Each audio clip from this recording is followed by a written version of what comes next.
اور دوسرا مسئلہ، اللہ تعالیٰ نے جس چیز کو حرام ٹھہرائے اور کو حرام مان لو، حرام سمجھو، مخلوق نے اگر اس کو حلال سمجھائے تو حلال نہیں ہو سکتا، اور اللہ تعالیٰ نے جس چیز کو حلال ٹھہرائے تو اگر مخلوق اس کو حرام بناتے ہیں حرام نہیں بن سکتا۔ تیسرا مسئلہ یہ کہ اللہ تعالیٰ کے نام پہ نذر و نیاز، منت منوتی اور چڑھاوے دیتے رہو، جائز ہے اللہ کے علاوہ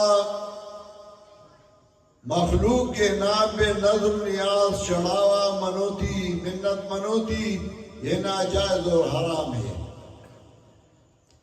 یہ چار مسائل۔ پہلا مسئلہ یہ کہ اللہ تعالیٰ نے جس چیز کو حلال ٹھہرائے وہ حلال ہے، اس کو کوئی حرام نہیں بنا سکتا۔ جیسا کہ ہمارے ملک میں بعض جگہوں پہ کسی درگاہ پہ، کسی قبر کے پاس، کسی درگاہ اور کسی پیر فقیر کے دربار میں کبوتر ہوتے ہیں تو لوگ کہتے ہیں یہ بابا کی کبوتر ہے، اس کو ہاتھ نہ لگا دو، اس کو نہ کھاؤ، اس کو نہ پکڑو۔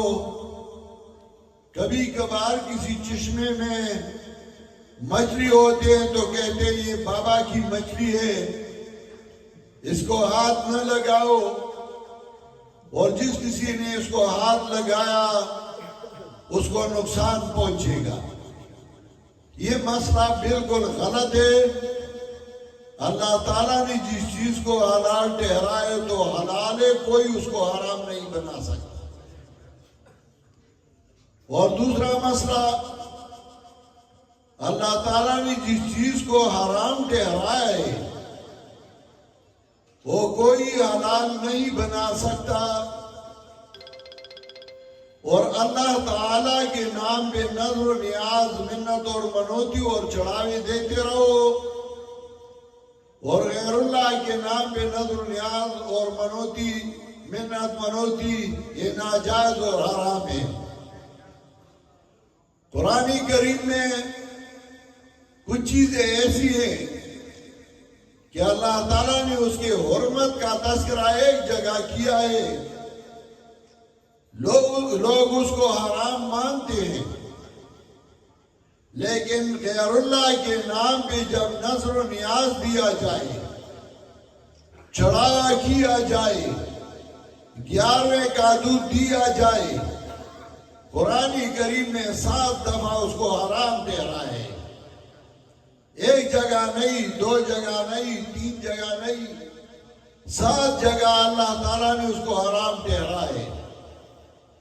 بلکہ یہاں تک اللہ کا حکم ہے فَاجْتَنِبُوا الرِّجْسَ مِنَ الْأَوْثَانِ وَاجْتَنِبُوا قَوْلَ الزُّورِ۔ ایک ہے نجس اور دوسرا ہے رجس۔ نجس اس گندگی کو کہا جاتا ہے جس سے بو نہیں نکلتی، اور رجس اس چیز کو کہا جاتا ہے جو گندا بھی ہو اور اس سے بو بھی نکلتا ہو۔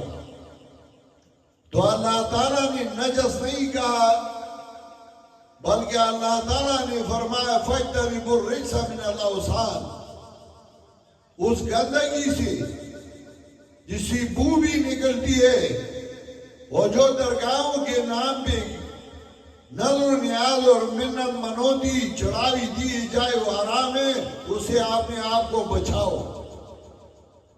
خطیب بغدادی ایک بہت بڑے عالم گزرے ہیں، ان کی کتاب الکفایہ فی علم الروایہ صفحہ 185 میں انہوں نے ایک روایت نقل کی ہے، عن طارق بن شہاب عن سلمان، حضرت سلمان رضی اللہ تعالیٰ عنہ سے روایت ہے، مر رجلان علی قوم لهم صنم،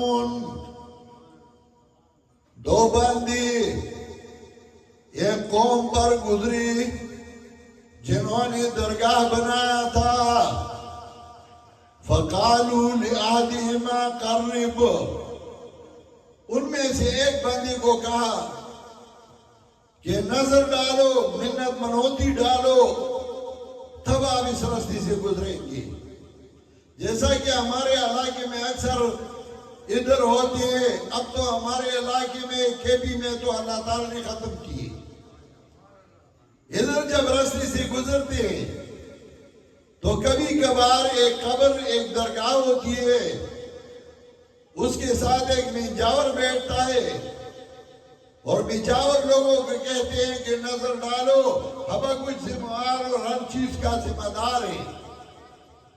انہوں نے بھی ایسی ایک درگاہ بنائی تھی.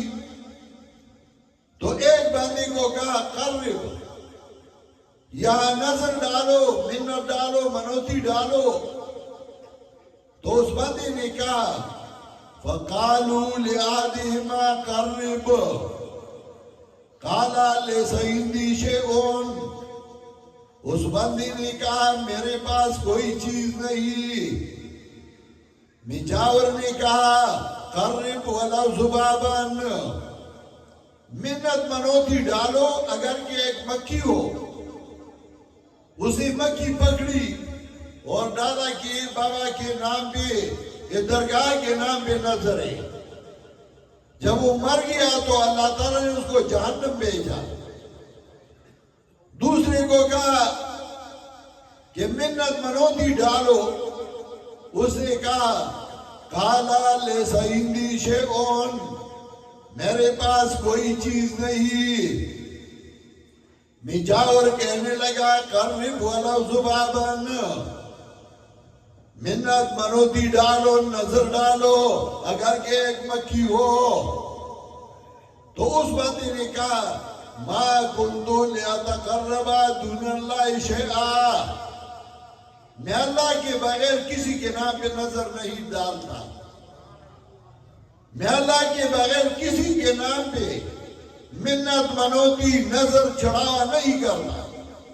فضربوا عنقه، حدیث میں آتا ہے انہوں نے اس کا گردن تلوار سے مارا، کاٹا، وہ شہید ہوا. فدخل الجنہ، اللہ نے اس کو جنت بھیجا ایک مکھی کی وجہ سے. اور آج آپ جائیں داتا دربار جائیں اور دیکھ لیں، منت منوتی نظر و نیاز اللہ کے بغیر کسی اور کے نام بھی دیا جاتا ہے، حالانکہ وہ حرام ہے.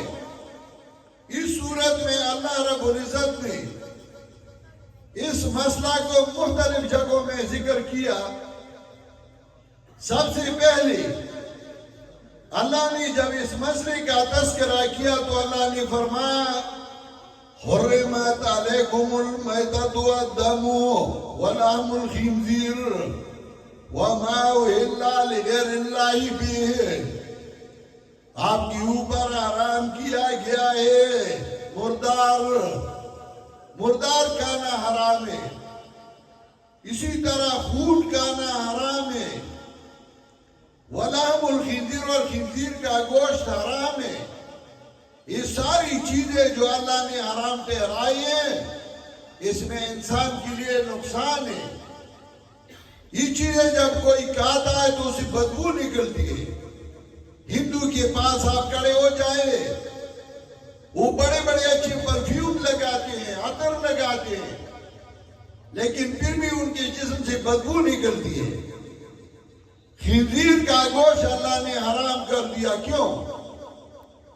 اللہ تعالیٰ کو باغیرت لوگ پسند ہے، باغیرت حیوانات بھی پسند ہے، بے غیرت انسان بھی اللہ تعالیٰ کو ناپسند ہے، بے غیرت حیوان بھی اللہ تعالیٰ کو ناپسند ہے. خنزیر اتنا بے غیرت ہے کہ جب اپنی مادہ کے ساتھ کہیں چلتا ہے اور دوسرا خنزیر آئے تو یہ اپنی مادہ کو اس کے لیے چھوڑتا ہے اور خود دور کھڑے ہو جاتے ہیں. تو خنزیر بے غیرت تھا، اسی وجہ سے اللہ تعالیٰ نے اس کی خون کو حرام، اس کے گوشت کو حرام کر دیا تاکہ انسان بے غیرت نہ ہو۔ اور حدیث میں آتا ہے وَإِنَّ مِنْ عِبَادِ اللَّهِ لَوْ أَقْسَمَ عَلَى اللَّهِ لَأَبَرَّهُ۔ اللہ کے بندوں میں سے کچھ ایسے بندے ہیں جو ایک کام پہ قسم کھائے کہ میں یہ کروں گا تو اللہ تعالیٰ کو اس کا غیرت پسند ہوتا ہے، وہ کام اللہ کرواتا ہے۔ اللہ تعالیٰ ایک حدیث میں آتا ہے، نبی علیہ السلام نے فرمایا انا اغیر منک، میں تم سے زیادہ باغیرت ہوں، واللہ اغیر منی، اور اللہ تعالیٰ مجھ سے بھی زیادہ باغیرت ہے۔ اللہ تعالیٰ زیادہ غیرتی ہے، وہ اپنے ساتھ شریک نہیں مانتا، کسی صفت میں اللہ کا کوئی شریک نہیں ہے۔ تو خنزیر کا گوشت اللہ نے حرام کر دیا۔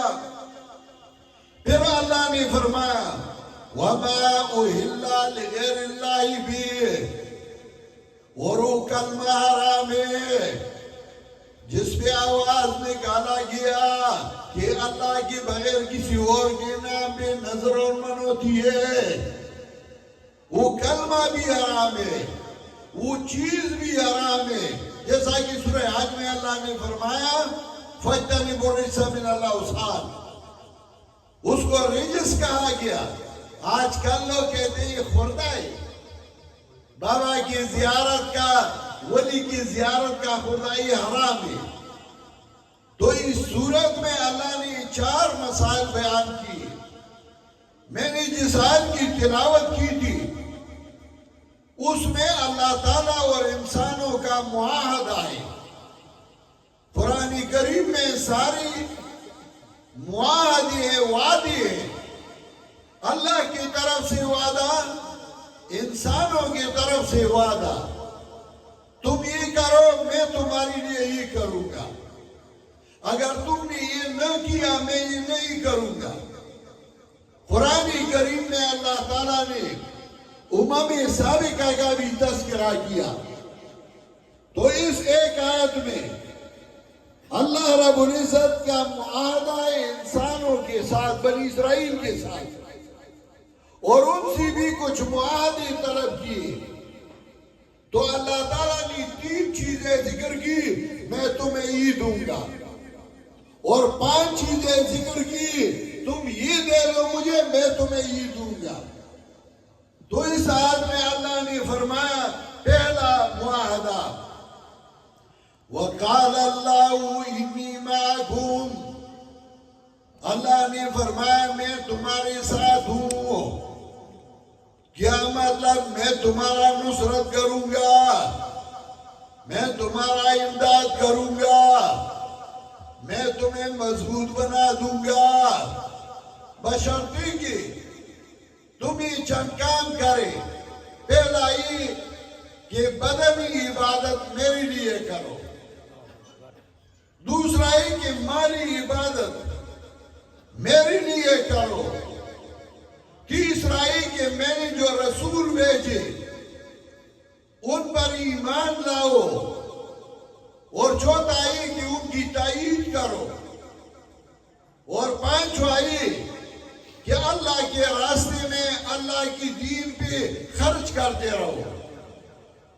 جب آپ لوگوں نے یہ کیا تو ایک ہی کہ میرا نصرت اور میرا تعاون آپ کے ساتھ ہوگا، دوسرا یہ کہ اگر آپ بھی مصیبتیں آئی ہو تو میں ان مصیبتوں کو ٹال دوں گا، اس مصیبتوں کو آپ سے دور کر دوں گا، اور تیسرا یہ کہ تمہیں جنت دیا جائے گا۔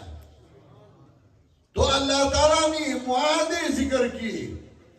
قرآن کریم کو اگر آپ مطالعہ کریں تو اس میں اللہ اور مخلوق کے درمیان معاہدے ہیں، اس میں انبیاء اور ان کی امتوں کے درمیان معاہدے ہیں، اس میں بادشاہ اور رعیت کے درمیان معاہدے ہیں، یا اللہ اور مخلوق کے درمیان معاہدہ۔ تو اللہ نے فرمایا وَقَالَ اللَّهُ إِنِّي مَعَكُمْ، اللہ نے فرمایا میں تمہارے ساتھ ہوں. جس کے ساتھ اللہ کی نصرت ہو, جس کے ساتھ اللہ کا تعاون ہو, جس کے بارے میں اللہ کہتا ہے میں تمہارے ساتھ ہوں, پھر اس کو کسی اور کی ضرورت ہوتی ہے؟ نہیں ہوتی. لیکن انسان بحیثیت انسان بے وقوف ہے, اللہ کے ساتھ معاہدہ نہیں کرتا. اللہ کے ساتھ وعدہ کرو, معاہدہ کرو, پھر دیکھو کہ اللہ تعالیٰ کی کتنا نصرت اور کتنا تعاون اور کتنا امداد آپ کے ساتھ کرتا ہے.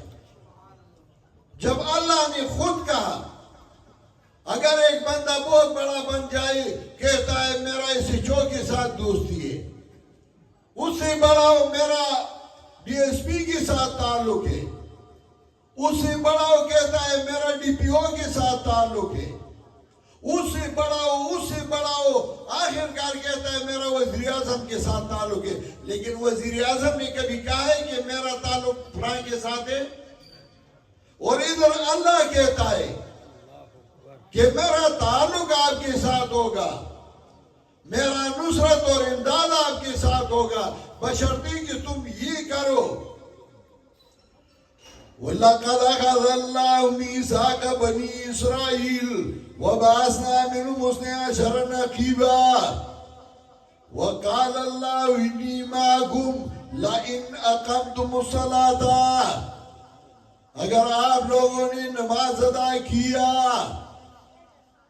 پہلا مطالبہ یہ کہ آپ نماز ادا کرتے رہو. عبادات بدنیہ میں سب سے اعلیٰ عبادت نماز. حضرت عمر رضی اللہ تعالیٰ عنہ نے گورنر کو خط لکھا تھا, اس میں لکھا تھا کہ دیکھو یہ نماز پڑھتے ہیں کہ نہیں, وَإِنْ زَيَّهُوهَا فَإِنَّهُمْ لِمَا سِوَا أَذْيَعَ.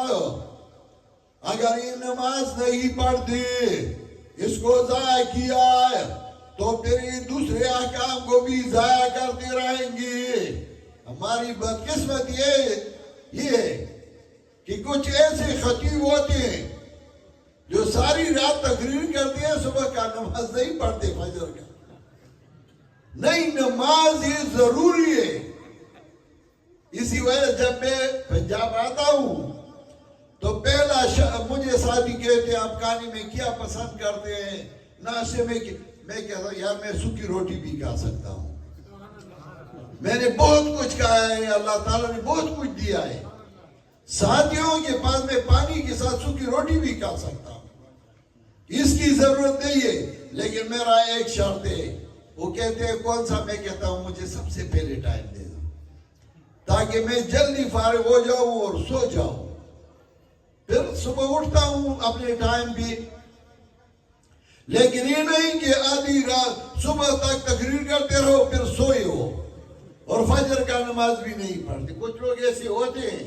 یہ تو الحمدللہ موحدین جو ہے وہ تو ٹھیک ہے, لیکن اکثر لوگ ایسے ہوتے ہیں. لَإِنْ أَقَمْتُمُ الصَّلَاةَ, سب سے پہلے نماز, وَآتَيْتُمُ الزَّكَاةَ, اور دوسرا ہے کہ آپ زکوٰۃ دیتے رہو. جو مقرر حصہ اللہ نے مقرر کیا ہے وہ دیتے رہو. اور تیسرا ہے وَآمَنْتُمْ بِرُسُلِي, میں نے جو رسول بھیجے اس پر ان پر ایمان لاؤ. اور چوتھا ہے وَعَزَّرْتُمُ, ان کی تائید کرتے رہو. جب آپ حق پرست کی تائید نہ کرو گے کبھی بھی کامیابی نہیں ہو سکتا. اور قرآن میں اس کی کئی مثالیں جنہوں نے تائید کی حق پرست لوگوں کی, اللہ تعالیٰ نے ان کو ایک مقام دیا. صاحب یاسین کو دیکھو, حق پرست لوگوں کی تائید کی, ہزاروں سال گزر گئے لیکن آج بھی اس کا نام زندہ ہے.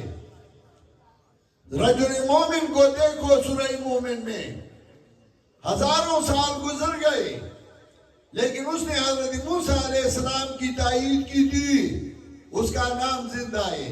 انسان تو درکنار. وہ اصحاب کہف کا کتا دیکھو کہ اس نے اصحاب کہف کے ساتھ کی تائید کی, اس کے ساتھ چلی گئی, تو اس کا ذکر بھی قرآن میں موجود ہے وَقَلْبُهُمْ بَاسِطٌ ذِرَاعِهِ بِالْوَسِيطِ. تائید کرتے رہو پرستوں کی. یہ نہیں کہ میں درمیان میں ان کے ساتھ بھی ہوں ان کے ساتھ بھی ہوں, اس کا بھی کام کہ اس کا بھی کروں گا, یہ بھی سچ صحیح ہے وہ بھی صحیح ہے. نہیں, حق پرست لوگوں کی تائید کرنی ہے. اور پانچواں وَأَقْرَضْتُمُ اللَّهَ قَرْضًا حَسَنًا, ایک ہے زکوٰۃ, ایک ہے صدقہ. زکوٰۃ تو لازمی چیز ہے, دینا پڑے گا. اور اللہ تعالیٰ کو قرض دینے کا یہ مطلب نہیں کہ اللہ محتاج ہے تم سے قرض مانگتا ہے. یہاں قرض با اعتبار القارض کا, جیسا کہ تم کسی کو قرض دیتے ہو تو دل میں یہ سوچتے ہو, یہ یقین ہو تمہیں کہ مجھے واپس کر دے گا, تو اس حیثیت سے قرض کہا. ورنہ اللہ تعالیٰ کسی کا محتاج نہیں ہے. جو دیتے ہو تم اللہ تعالیٰ کو اچھی طریقے سے, وَأَقْرَضْتُمُ اللَّهَ قَرْضًا حَسَنًا, تو اللہ نے فرمایا لَأُكَفِّرَنَّ عَنْكُمْ سَيِّئَاتِكُمْ. سیئات یہاں ہے بمعنی مصائب اور تکالیف. تو مطلب یہ کہ اگر آپ لوگوں نے نماز ادا کی, زکوٰۃ دیا, انبیاء علیہ السلام بھی ایمان لایا, ان کی تائید کی, اللہ کی دین میں خرچ کیا, تو تمہارے مصائب اور تکالیف دور ہو جائیں گے. سیئات میں معنی مصائب اور تکالیف. وَبَلَوْنَاهُمْ بِالْحَسَنَاتِ وَالسَّيِّئَاتِ لَعَلَّهُمْ يَرْجِعُونَ. تو مطلب یہ ایک مقولہ مشہور ہے, الصدقۃ رد البلاء.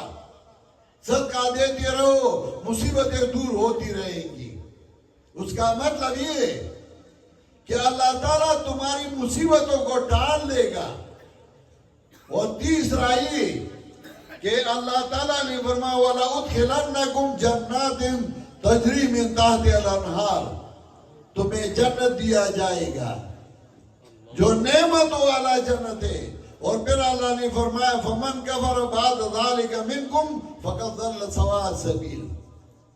جس نے انکار کیا تم میں سے ان معاہدوں سے, تو صحیح رستے سے گمراہ ہو گیا.